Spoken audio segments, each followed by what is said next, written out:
127वां संशोधन विधेयक पर चर्चा हो रही है और 3 सप्ताह बाद सदन चल रहा है।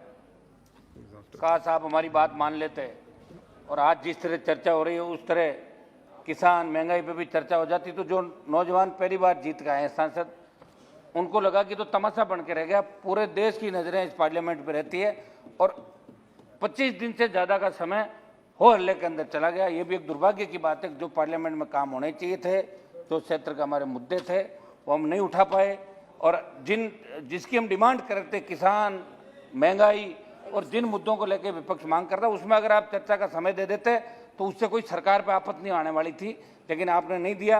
क्योंकि आज हाउस ऑर्डर के अंदर है और खुशी की बात है कि प्रमुख मेरे से पूर्व तमाम वक्ताओं ने अपने अपने विचार रखे और ओबीसी का जो राज्यों को ये अधिकार आरक्षण का वापस देने जा रहे हैं इस बिल के माध्यम से, इसका तो हम समर्थन करते हैं। सभापति महोदय, ये संविधान संशोधन का जहाँ तक सवाल है, समझता हूँ बहुत बड़े संघर्ष के बाद सामाजिक न्याय के पूर्वतः इस देश में मंडल आयोग की सिफारिश लागू करवा पाए। हम सब जानते हैं कि मंडल आयोग में 27% आरक्षण की बात की गई थी, लेकिन मंडल आयोग के 2 दशक से अधिक बीत जाने पर भी आज तक ओबीसी वर्ग का सरकारी सेवा में प्रतिनिधित्व करीबन 20% की पहुंचा, जो कि सामाजिक न्याय के प्रति सरकार के उदासीन रवैये को दर्शाता है।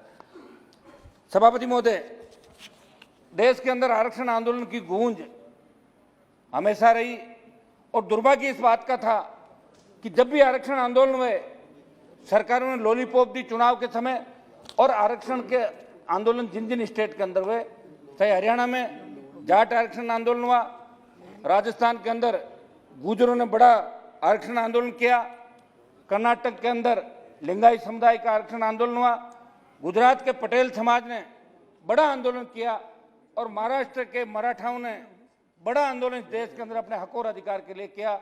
तब वहाँ की सरकारों ने दमनकारी नीतियों से गोलियां बरसवाई, कहीं पुलिस ने जवानों पे गोलियां बरसाई, हरियाणा के अंदर मिलिट्री ने गोलियां बरसाई और हमारे इस आरक्षण आंदोलन में 70 गुर्जर राजस्थान में शहीद हुए। तब आपके भारतीय जनता पार्टी की सरकार थी राजस्थान के अंदर और गुर्जर आपका वोट बैंक है इस देश के अंदर 52 से लेकर जब से बीजेपी बनी 80 से लेकर तब से। और हरियाणा के अंदर भी 40 से ज्यादा जाट नौजवानों के सीने पे गोलियां मारी और उस समय देश के प्रधानमंत्री जी ने कहा कि हरियाणा के जाट आरक्षण आंदोलन का हल निकालें। वेंकैया नायडू जी की अध्यक्षता के अंदर एक कमेटी बनाई, संजीव बालियान जी जो मंत्री बैठे ये भी उसके मेंबर थे और एक दल हरियाणा गया। सभापति महोदय, दुर्भाग्य से उस बात पे चिंता आज तक नहीं की गई। हजारों नौजवानों पे मुकदमे दर्ज किए, सैकड़ों नौजवान अंदर है हरियाणा की जेलों के अंदर। गुर्जर आंदोलन के अंदर भी हजारों नौजवान जिनके भविष्य बर्बाद हो गए और वो गलत ट्रैक पे चले गए तो वो भी जेलों के अंदर है।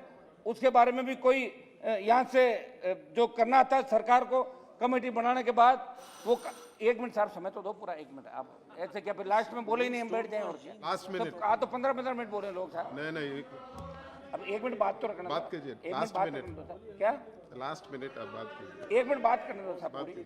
सभापति महोदय,